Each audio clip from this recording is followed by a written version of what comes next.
योगी सरकार का फैसला, यूपी के छात्रों को मिलेगा फ्री विदेशी शिक्षा, रोजगार के बढ़ेंगे अवसर। उत्तर प्रदेश की योगी आदित्यनाथ सरकार यूपी के छात्रों की शिक्षा के लिए कई अहम फैसले लेती रहती है। ऐसा ही एक फैसला योगी सरकार ने रविवार को सुनाया, जिसमें कहा गया कि यूपी की सरकार विदेशी विश्वविद्यालयों के माध्यम से युवाओं को उच्च गुणवत्ता वाली शिक्षा और रोजगार देने का प्रयास कर रही है और ये शिक्षा युवाओं को एकदम मुफ्त दी जाएगी। इससे यूपी के छात्रों का न केवल स्किल डेवलपमेंट होगा बल्कि पर्सनालिटी डेवलपमेंट भी होगा। इतना ही नहीं, योगी सरकार ने बताया कि ऑनलाइन लर्निंग प्लेटफॉर्म के कोर्सेरा के जरिए छात्रों को ये विदेशी शिक्षा पढ़ाई जाएगी।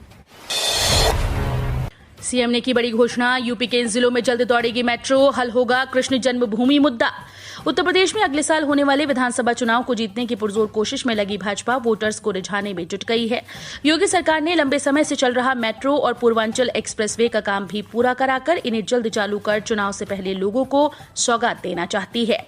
ये बातें खुद मुख्यमंत्री योगी आदित्यनाथ ने एक कार्यक्रम में कही। सोशल मीडिया संवाद में सीएम योगी ने कहा कि इस साल नवंबर महीने में आगरा कानपुर मेट्रो का काम खत्म हो जाएगा और इसी महीने में यहां मेट्रो दौड़ने लगेगी। मनरेगा के लिए की जा रही महिला मेट की भर्ती। उत्तर प्रदेश के ग्रामीण इलाकों के महिला और पुरुष उम्मीदवारों के लिए इन दिनों रोजगार के कई मौके आ रहे हैं। हाल ही में यूपी के 58,000 से भी अधिक ग्राम पंचायतों में पंचायत सहायक कम डेटा एंट्री ऑपरेटर के पदों पर भर्ती संपन्न कराई गई, जिसमें अभ्यर्थियों का चयन उनकी शैक्षिक योग्यता के आधार पर किया गया। इस भर्ती में आवेदन करने वाले युवाओं की नियुक्ति प्रक्रिया 17 सितंबर तक पूरी करा ली जाएगी। इसके अलावा इन दिनों उत्तर प्रदेश की ग्राम पंचायतों में मनरेगा के कुशल संचालन व देखरेख के लिए महिला मेट की भर्ती की जा रही है। यूपी पॉलिटेक्निक प्रवेश परीक्षा के परिणाम घोषित, 1,74,770 छात्र प्रवेश के लिए चयनित। उत्तर प्रदेश संयुक्त प्रवेश परीक्षा परिषद ने यूपी पॉलिटेक्निक प्रवेश परीक्षा 2021 के परिणाम घोषित कर दिए। इस साल 1,87,640 छात्रों ने पॉलिटेक्निक प्रवेश परीक्षा दी थी, जिसमें 1,74,770 यानी 93.11% छात्र प्रवेश के लिए चयनित हुए हैं। यूपी पॉलिटेक्निक प्रवेश परीक्षा 2021 में भाग लेने वाले अभ्यर्थी अपना रिजल्ट वेबसाइट zcup.nic.in पर जाकर ऑनलाइन परिणाम देख सकते हैं। सीएम योगी का पुलिस को निर्देश, थानों पर करें जनता की सुनवाई वरना होगी सख्त कार्रवाई। मुख्यमंत्री योगी आदित्यनाथ ने जनता दर्शन में पुलिस अधिकारियों को निर्देशित किया कि थानों में आने वाली जनता की शिकायतों का त्वरित और गुणवत्तापूर्ण निस्तारण कराएं, लेकिन टाल मटोल और जानबूझकर विलंब करने वालों पर कार्रवाई करें। इनके नियमित समीक्षा होनी चाहिए। उन्होंने कहा कि शिकायतकर्ता को उसकी शिकायत पर की गई कार्रवाई से संतुष्ट कराने की कोशिश होनी चाहिए, न कि उसे टालने की। इंटर कॉलेज में 1,473 प्रवक्ता भर्ती में कुछ अभ्यर्थियों के परीक्षा केंद्र में बदलाव। उत्तर प्रदेश लोक सेवा आयोग की ओर से राजकीय इंटर कॉलेज में विविध विषयों के 1,473 प्रवक्ता यानी लेक्चरर पदों पर भर्ती के लिए 19 सितंबर को होने वाली परीक्षा से जुड़े कुछ अभ्यर्थियों के परीक्षा केंद्र के पते में बदलाव किया गया है। यूपीपीएससी की ओर से जारी ताजा नोटिस के अनुसार यूपीपीएससी प्रयागराज के द्वारा 19 सितंबर 2021 को प्रदेश के 16 जनपदों में प्रवक्ता राजकीय इंटर कॉलेजेस में भर्ती 2020 परीक्षा आयोजित की जा रही है। इस परीक्षा से संबंधित कानपुर नगर जनपद के एक परीक्षा केंद्र के पते में बदलाव किया गया है। ये बदलाव नंबर 279041 से 284582 तक के अभ्यर्थियों के लिए लागू होगा। कानपुर शहर वासियों के लिए खुशखबरी, चकेरी एयरपोर्ट से 4 शहरों के लिए फ्लाइट्स की सुविधा। अब कानपुर चकेरी एयरपोर्ट से लोग आसानी से दिल्ली, मुंबई, बेंगलुरु व हैदराबाद की हवाई यात्रा कर सकेंगे। सितंबर माह के अंत तक चकेरी से इन फ्लाइट्स की सुविधा मिल सकती है। कानपुर शहर के लोगों के लिए ये बड़ी खुशखबरी है। दरअसल इंडिगो की तरफ से इन चारों शहर के लिए 4 फ्लाइट्स का शेड्यूल मांगा गया था। पहले 15 सितंबर से शेड्यूल जारी कर फ्लाइट संचालित की जानी थी, मगर अब किसी वजह से इस माह के अंत तक शेड्यूल जारी करने की बात कही जा रही है। यूपी में लगेगा रोजगार मेला, 8वीं पास से लेकर 12वीं को मिलेगी नौकरी। सेवायोजन विभाग रोजगार मेला लगाने की तैयारी में है। 5 कंपनीज की ओर से लगने वाले इस मेले में कई युवाओं को नौकरियां दी जाएंगी। कपड़ा बनाने वाली कंपनी 8वीं पास को 18,500 रुपए की नौकरी देगा, जिसके लिए बेरोजगार सेवायोजन विभाग ने नोटिफिकेशन भी जारी कर दिया है।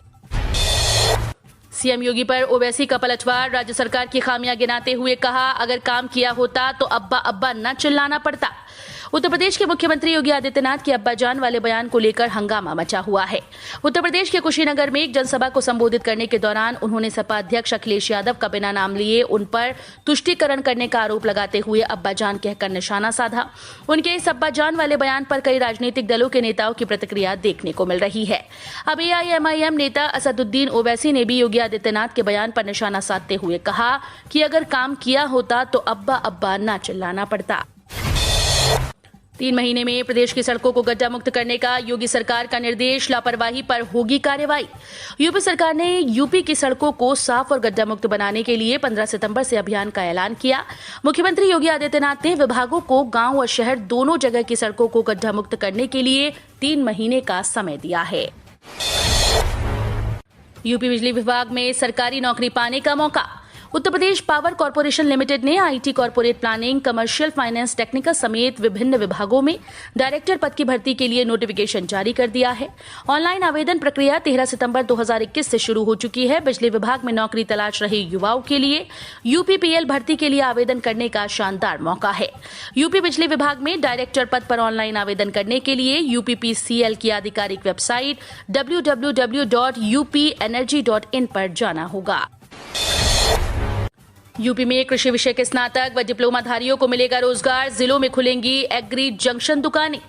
कृषि विज्ञान विषय से स्नातक या डिप्लोमाधारी बेरोजगारों की टेंशन दूर करने का कार्य एग्री जंक्शन करेगा। सरकार ने इस वर्ष इसका जिलेवार टारगेट बढ़ाने के साथ ही अनुदान में भी बढ़ोतरी करने का निर्णय लिया। गुणवत्ता युक्त बीज, उर्वरक, कीटनाशक और आधुनिक कृषि यंत्रों के लिए किसानों को काफी भटकना पड़ता है। पीएम मोदी के आगमन से पहले SPG ने सभा स्थल को घेरा, 10 किलोमीटर तक सभी उड़ानों पर प्रतिबंध। प्रधानमंत्री नरेंद्र मोदी के मंगलवार को यूपी में अलीगढ़ दौरे के मद्देनजर सुरक्षा के पुख्ता इंतजाम किए गए। पीएम मोदी यहां राजा महेंद्र प्रताप सिंह राज्य विश्वविद्यालय और डिफेंस कॉरिडोर के अलीगढ़ नोड का शिलान्यास करेंगे और एक सभा को संबोधित करेंगे। प्रधानमंत्री नरेंद्र मोदी की सुरक्षा के मद्देनजर जमीन से आसमान तक सुरक्षा के चाक चौबंद इंतजाम किए गए। सभा स्थल से 3 किलोमीटर के दायरे में आने वाले क्षेत्र के निवासियों से असलहे जमा करा लिए गए। SPG ने सभा स्थल को अपने कब्जे में ले लिया है। श्री मोदी के कार्यक्रम के पूरा होने तक 10 किलोमीटर के परिक्षेत्र में सभी उड़ानें प्रतिबंधित रहेंगी। यूपी ने इस काम में दूसरे राज्यों को छोड़ा पीछे, फिर बनाया रिकॉर्ड। यूपी में 18 वर्ष से अधिक आयु वर्ग की 48% आबादी को कोविड-19 का कम से कम एक टीका लग चुका है। आधिकारिक सूत्रों ने सोमवार को बताया कि कोविड टीकाकरण के लिए यूपी की 48% आबादी ने कोविड टीके की पहली डोज प्राप्त कर ली है। 12 सितंबर तक पहली खुराक लेने वालों की संख्या 7 करोड़ 22 लाख से अधिक हो गई। सीएम योगी आदित्यनाथ ने इन 8 जिलों में डेंगू मलेरिया की रोकथाम के दिए निर्देश। उत्तर प्रदेश के मुख्यमंत्री योगी आदित्यनाथ ने गुरुवार को फिरोजाबाद, मथुरा, कानपुर नगर, लखनऊ, झांसी, मेरठ, वाराणसी और आगरा जिले में डेंगू, मलेरिया व अन्य वायरल बीमारियों की रोकथाम के लिए सभी जरूरी प्रयास करने के निर्देश दिए। सीएम योगी ने फिरोजाबाद में कैंप कर रही विशेषज्ञ डॉक्टर्स की टीम से बच्चों के इलाज के बारे में विस्तार से जानकारी ली। मायावती की पार्टी के लोगों से अपील, बाढ़ पीड़ितों को बेसहारा न छोड़ें। उत्तर प्रदेश के पूर्वांचल में बाढ़ के कारण हुई तबाही पर दुख जताते हुए बहुजन समाज पार्टी प्रमुख मायावती ने सोमवार को आरोप लगाया कि बाढ़ पीड़ितों की सरकारी मदद ज्यादातर कागजी व हवाई है। उन्होंने पार्टी के लोगों से अपील की कि वे बाढ़ पीड़ितों की मदद करें। मायावती ने ट्वीट में कहा कि उत्तर प्रदेश के खासकर पूर्वांचल में बाढ़ के कारण इस वर्ष फिर व्यापक तबाही व बर्बादी से लाखों परिवारों का जीवन अति बेहाल हो गया। अपेक्षित सरकारी मदद ज्यादातर कागजी व हवाई होने से बेघर हुए लोगों का जीवन अति कष्टदायी बना हुआ है, जो बेहद दुखद है। सरकार तुरंत उचित कदम उठाए। कर्मचारी चयन आयोग फर्जी वेबसाइट बनाकर 24,000 शिक्षक भर्ती निकालने वाले पर FIR। उत्तर प्रदेश स्कूल कर्मचारी चयन आयोग के नाम से फर्जी वेबसाइट बनाकर 24,178 शिक्षकों और कर्मचारियों की भर्ती निकालने में कर्नलगंज पुलिस ने FIR दर्ज कर ली है। माध्यमिक शिक्षा चयन बोर्ड के उप सचिव नवल किशोर ने अज्ञात के खिलाफ ये रिपोर्ट दर्ज कराई है। तीनों सेनाओं में कर्नल कैप्टन की रिटायरमेंट उम्र एक होगी, अभी है अलग, अब 58 साल है संभव। सेना, नौसेना और वायुसेना में कर्नल रैंक के अफसरों की सेवानिवृत्ति की आयु अलग अलग है, लेकिन सैन्य मामलों का विभाग अब इसे एक समान करने के लिए प्रस्ताव तैयार कर रहा है। कोशिश ये है कि सैन्य अधिकारियों की क्षमता का अधिक से अधिक इस्तेमाल किया जाए। सेवानिवृत्ति की आयु को एक समान किए जाने से तीनों सेनाओं में कर्नल रैंक के करीब 15,000 अफसरों को लाभ होगा। सेना में कर्नल की सेवानिवृत्ति की आयु अभी 54 साल है, वहीं कैप्टन को 56 साल में सेवानिवृत्त किया जाता है। जबकि वायुसेना में कर्नल रैंक का पद ग्रुप कैप्टन होता है। वहां ग्रुप कैप्टन के सेवानिवृत्त होने की आयु पायलट के लिए 54 और अन्य के लिए 57 साल है। राम जन्मभूमि मंदिर परिसर में किया जाएगा 6 देवी देवताओं के मंदिरों का निर्माण। अयोध्या में राम मंदिर निर्माण समिति के द्वारा तैयार अंतिम योजना के अनुसार राम जन्मभूमि मंदिर परिसर में 6 देवी देवताओं के मंदिरों का भी निर्माण किया जाएगा। राम मंदिर ट्रस्ट के सदस्य अनिल मिश्रा ने कहा कि मंदिर की नींव का निर्माण जोर शोर से हो रहा है और इसके अक्टूबर के अंत या नवंबर के पहले सप्ताह तक पूरा हो जाने की उम्मीद है। इसके अनुसार परिसर में भगवान सूर्य, भगवान गणेश, भगवान शिव, देवी दुर्गा, भगवान विष्णु और भगवान ब्रह्मा के मंदिर बनाए जाएंगे। यूपी में विधानसभा चुनाव से पहले राजनीति तेज। राहुल गांधी बोले, तुम हिंदू, सिख, ईसाई न मुसलमान के हो न ही देश के हो। उत्तर प्रदेश में विधानसभा चुनाव से पहले राजनीति तेज हो गई। खासतौर से राजनेता हिंदू मुसलमानों को लेकर बयानबाजी करते दिख रहे हैं। कल सोमवार को कांग्रेस सांसद राहुल गांधी ने हिंदू मुसलमानों को लेकर एक ट्वीट किया।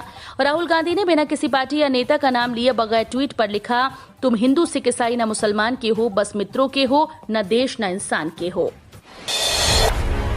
सीएम योगी पर अखिलेश का तंज, हो सकता है दिल्ली वाले बदली की खबर लेकर आ जाएं। उत्तर प्रदेश में विधानसभा चुनाव को लेकर सियासी दल एक दूसरे पर वार करने का कोई मौका नहीं छोड़ रहे। वहीं समाजवादी पार्टी के अध्यक्ष अखिलेश यादव बीजेपी और राज्य के मुख्यमंत्री योगी आदित्यनाथ पर हमला करने का कोई मौका नहीं छोड़ते।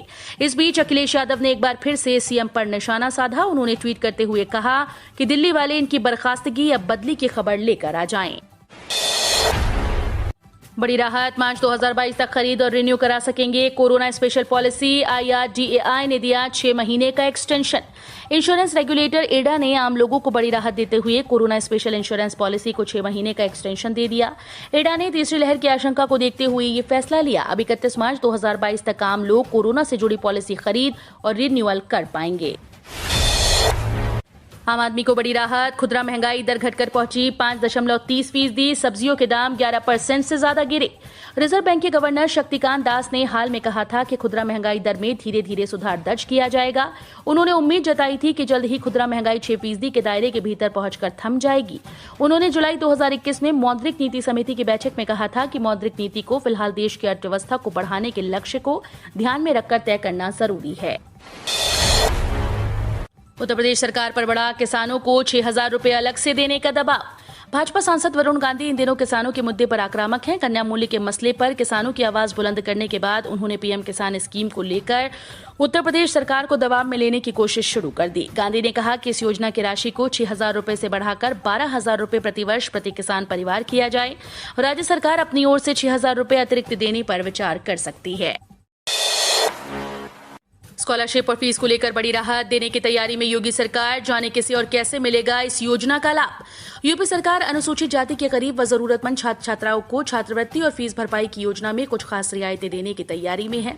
इस बारे में समाज कल्याण विभाग की ओर से नई नियमावली तैयार की गई। सूत्रों से मिली जानकारी के अनुसार इस नई नियमावली में छात्रवृत्ति और फीस भरपाई के लिए मौजूदा प्राप्तांक के कट ऑफ को कम किया जाएगा।